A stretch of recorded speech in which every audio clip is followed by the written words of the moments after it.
The Kloppers Park community in Bedfordview, Eastern Johannesburg, is still shaken after waking up to an alleged hostage situation. A man held 6 people against their will in the early hours of this morning, and police officers were called to the scene. Some were wounded in an ensuing shootout. Newzroom Afrika's Mavela Masondo has more. Mavela, good to speak with you. What do we know at the moment from what's transpired earlier on today? Hugo, what we have heard already is that there were a hostage situation that took place here, and we understand that it was a family matter that ended up in that hostage situation. A 38-year-old man holding about 6 people hostage.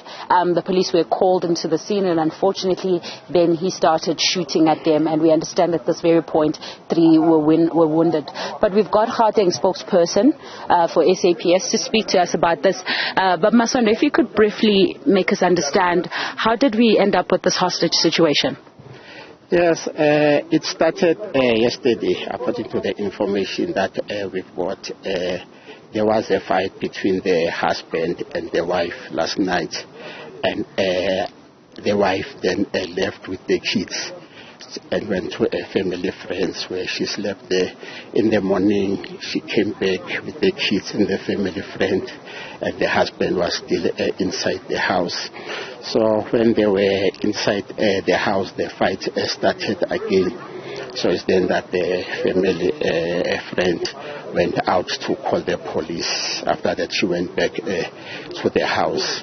Our members responded. So when they arrived at this house, they found that the husband is holding the wife, the family friend, and the kids hostage.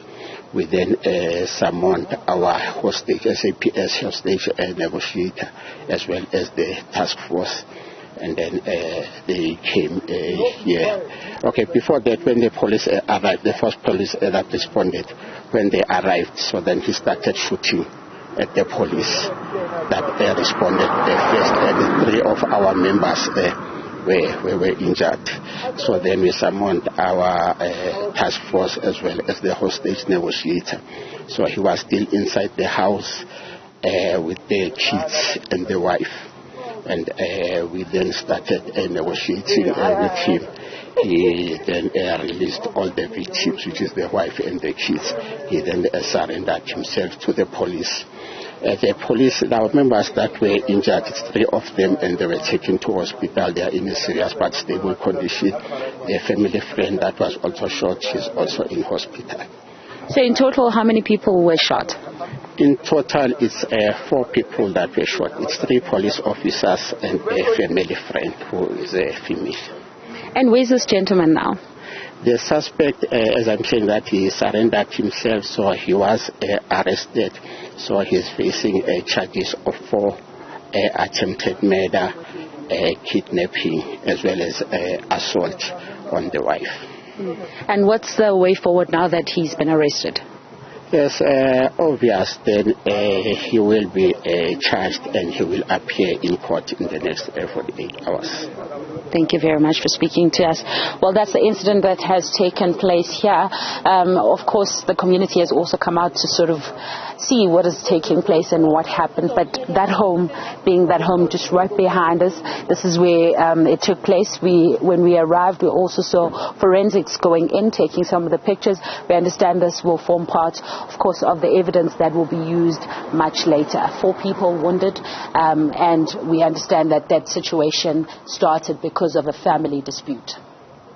Mavela, before we let you go, are we aware if there was exchange of gunfire between the police and this individual? Well, we can actually bring in Masondo to speak to us about that.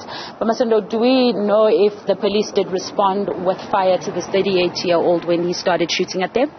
No, when the police arrived, they didn't fire any shot.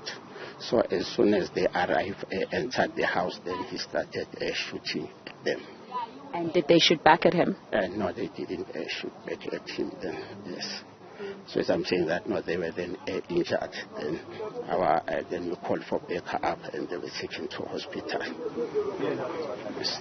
Thank you very much. Well, Hugo, as you can hear there from the SAPS saying that, well, point that was important at that point was to make sure that they do arrest them. As a result, they did not fire back, but he did shoot and wound 4 people. Mavela Masondo coming to us from Bedfordview in the east of Johannesburg.